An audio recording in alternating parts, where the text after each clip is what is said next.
My biggest eye-opener from your work was the pathological narcissistic space. What is it? How does the narcissist use it? You're one of a few who asked about it. First of all, thank you for having me. Thank you. The pathological narcissistic space, as the name implies, is actually a physical space. Not a space in the narcissist's mind, but a physical space. This physical space is represented in the narcissist's mind as some kind of, diagram or whatever, but it's a physical space. So that's where the narcissist goes to obtain narcissistic supply. That's the watering hole. That's the haunt of the narcissist. So it could be a pub, it could be a church, it could be a workplace, it could be anything. A university, it could be anywhere where the narcissist knows that he is like or she is likely to secure a regular flow of narcissistic supply from adoring and fawning followers and fans and so on. Mhm. And is this something that, as narcissists seem to get caught and then they move on in life, are they in a rebuilding cycle with these spaces, or how do they sort of keep them going? Sooner or later, the narcissist erodes everyone around him. I'm saying him, half of all narcissists are women, but for discussion's sake and for because of literary conventions, I'm going to use him. So sooner or later, everyone gets tired of the narcissist. Narcissists are exhausting, they're depleting. You have to cater to their needs. You have to constantly be on your toes. You have to be alert. You have to provide them with narcissistic supply, in other words, attention. It doesn't have to be positive attention, could be negative attention, but it still takes a lot out of you. Narcissists are antagonistic, in other words, they're conflict-oriented. They're dysympathetic in the sense that they never reciprocate, and so you feel that you're constantly giving, and you're not getting anything in return. It's a very one-sided, asymmetrical relationship. So sooner or later, everyone shuns the narcissist, walks away, dumps the narcissist, and so on. And by the law of numbers, the narcissist is forced to find another pathological narcissistic space. Mm-hmm. And in this space too, it seems, if they have the sort of cult-like entourage and their activities around them, that this is an opportunity for entrainment, which I've heard you speak about. What is entrainment? How does it work? I think people find it difficult to believe that a narcissist can really brainwash people. It's even more terrifying than brainwashing, and possibly even less credible than brainwashing in the eyes of people who are not into neuroscience. Entrainment is a phenomenon first described in several neuroscientific studies. So it's a scientific thing. It's not a conspiracy theory. It's real. And entrainment is the synchronization of brainwaves among individuals once they're exposed to the same rhythmical sequence of sounds. When we have a rhythmical sequence of sounds, we call it music. And indeed, entrainment was first discovered among members of rock bands.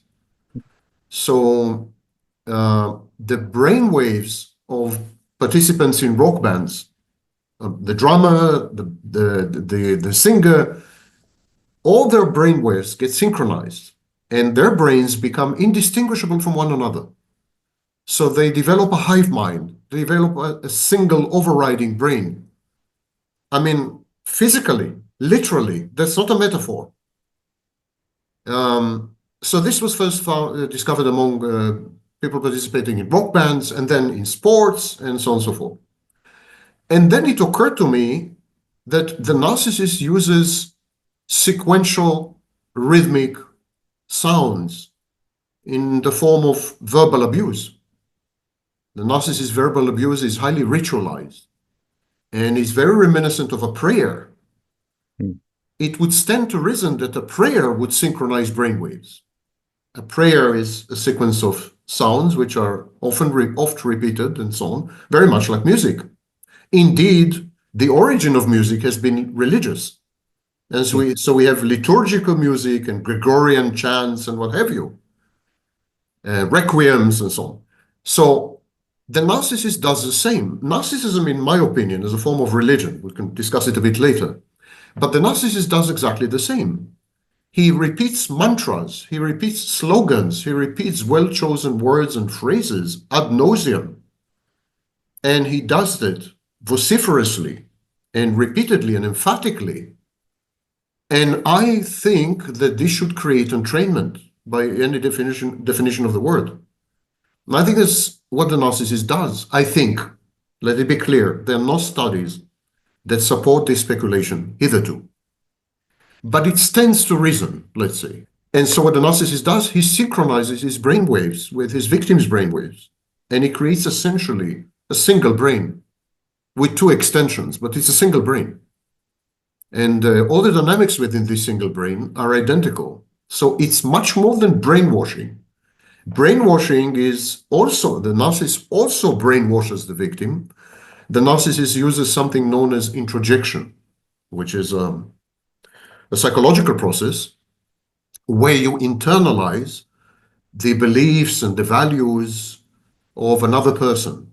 You internalize the traits and the behaviors of another person. You come to identify with another person to the point that you perceive the attributes of the other person as your own. And this is essentially brainwashing. If you've been brainwashed in China, then by the Chinese, then you would believe that the CCP is the greatest thing ever. So the narcissist does this as well. The narcissist installs an app. If we were to compare your mind to a smartphone, the narcissist installs an app in your mind. And this app is an introject.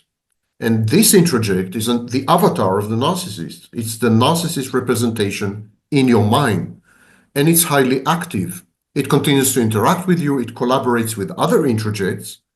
And it sends out a message which is essentially critical, harsh, sadistic, demeaning, denigrating, and controlling. So the narcissist does both. There is brainwashing via the introject, this installed application, and there is also entrainment, where the narcissist essentially takes over your brain, synchronizes the brain waves, and your brains become one and the same. With the entrainment, does that require that you are together, much like the band, the rock band must be together? If you get away, you leave the room. Does that fade away and come back in when you're in the room with the narcissist? Yes, entrainment is intermittent. Hmm. When you're not exposed to these repetitive sounds, which must be rhythmical and predictable and so on, when you're not exposed to them, you're not entrained. So yes, it requires the narcissist's physical presence and his constant spewing out of verbal abuse, which is highly structured, highly repetitive, and ritualized. I'm curious. I know there aren't studies. There are studies on entrainment, but as you said, there aren't necessarily studies on this specific kind with the narcissist in a pure verbal way. I wonder, what do you think about the possibility that if there were music involved, say the narcissist were a dance teacher and they could lead a group of people, they could be touching partners as they're rotating partners, they could be giving counts at a rhythm, and then also giving critique and praise throughout the room and kind of running the room in the pathological narcissistic space, would this be more powerful? We definitely have documented what is known as a cult personality or a group personality. We know that when individuals are embedded in groups, they lose a large part of their personal autonomy and agency and critical faculties, ability to think critically. And we know that they suspend many psychological processes. For example, decision-making is relegated to the group or to the leader of the group, and so on and so forth. So yes, it would be a lot easier to entrain a group, actually, than it would be to entrain an individual, owing to peer pressure and in-group dynamics. And that's why, of course, you have the phenomena of cults and the phenomena of political parties that resemble cults, and the phenomena of charismatic and demagogic leaders, and so on and so forth, because there is an intersectionality, excuse me for the expression, there is an intersection and a confluence of both individual processes of entrainment and brainwashing, if you wish, or whatever, and group dynamics, which are conducive to this. So it's as if the narcissist, when he's in a group, he is multiplied. He's amplified by the group. The group is like an amplifier. If we hark back to music, it's like an amplifier of the narcissist's voice, messages, beliefs, values, and above all, of the narcissistic fantasy, known in clinical terms as shared fantasy. To help raise awareness about narcissistic abuse, please share this video. It helps a lot.